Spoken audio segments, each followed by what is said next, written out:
السلام عليكم ورحمة الله. اليوم راح نتكلم عن الليمت لا أو ليمت لاز أو قوانين النهايات. لها عدة قوانين، طبعا واجب حفظها لأن راح ترد في الأسئلة القادمة إن شاء الله بشكل يعني غير متوقع، ممكن أي واحدة فيها تجي أو كلهم. نبدأ مع أول قانون. بسم الله.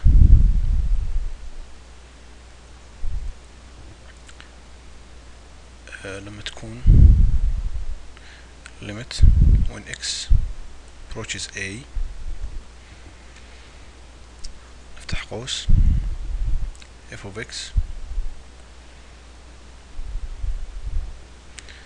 زائد أو ناقص واحدة منهن g of x، نقفل القوس.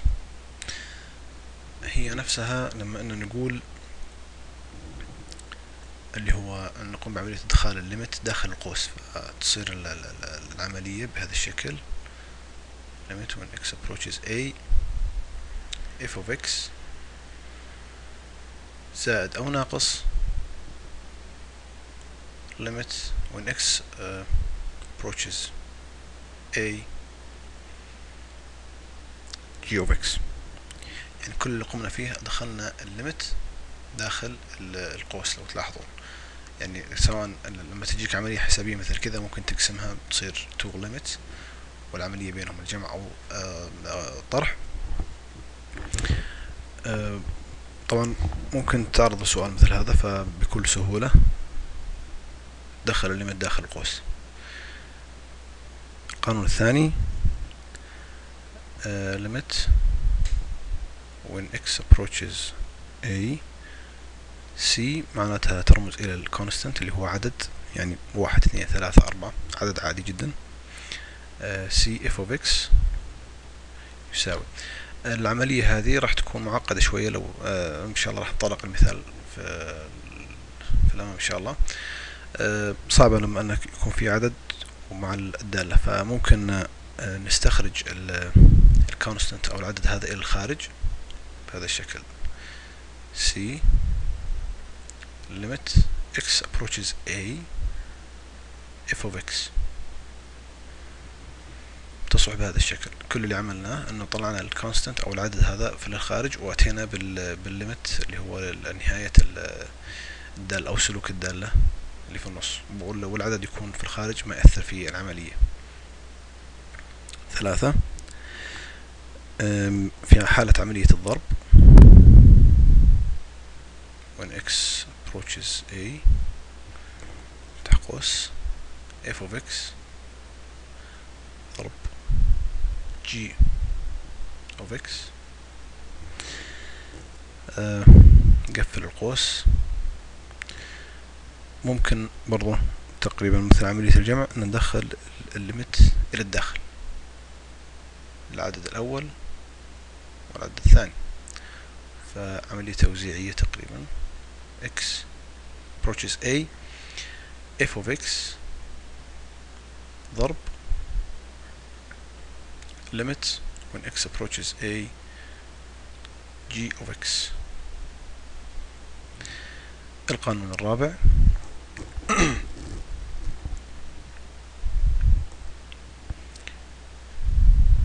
limit when x approaches a f of x g of x على g of x طبعا في الدينومينيتور في المقام. طبعا في هذه الحالة مثل ما قسمنا هنا نقسم هنا، فتصير limit f of x when x approaches a على limit when x approaches a g of x.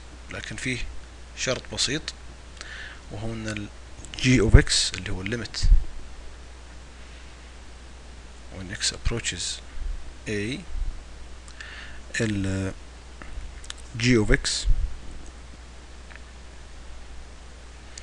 لا يساوي 0. معناته ان العدد اللي في المقام هنا ما يكون صفر. الدالة هذه الليميتس هنا ما يكون صفر. هذا هو الشرط حتى تتم العملية هذه بشكل صحيح.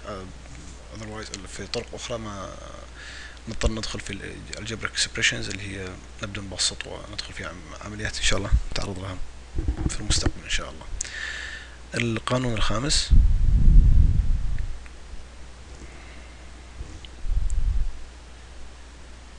limit when x approaches a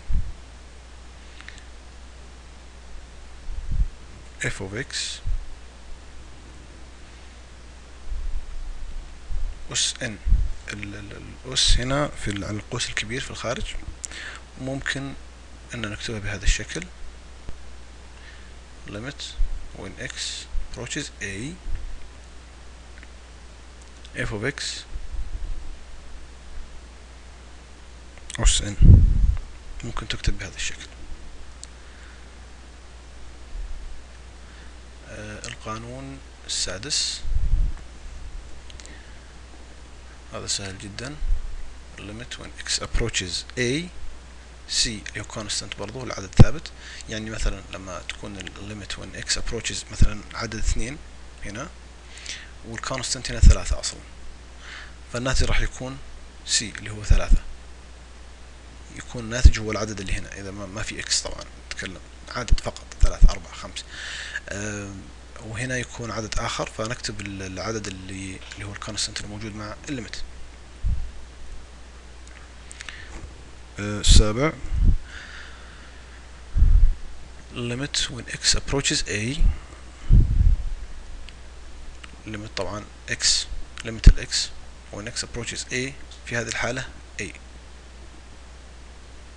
يعني لو كانت هنا x نفس تلاحظون المتشابهات، ولكن الفرق بأنه هنا x وهنا عدد. لما يكون عدد نكتب العدد زي ما هو، لما يكون x نضع اللي هو العدد المطلوب اللي هو ال a. 8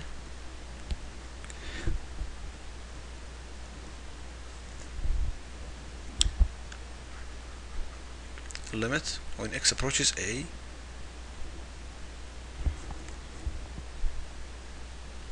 x أس n تساوي a أس n. مجرد أن plug numbers اللي هو مجرد أنك تحط ال a مكان ال x فتصبح a أس n بكل سهولة. رقم 9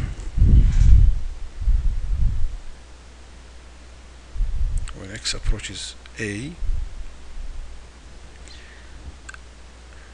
الجذر التربيعي ل n f of x داخل تحت الجذر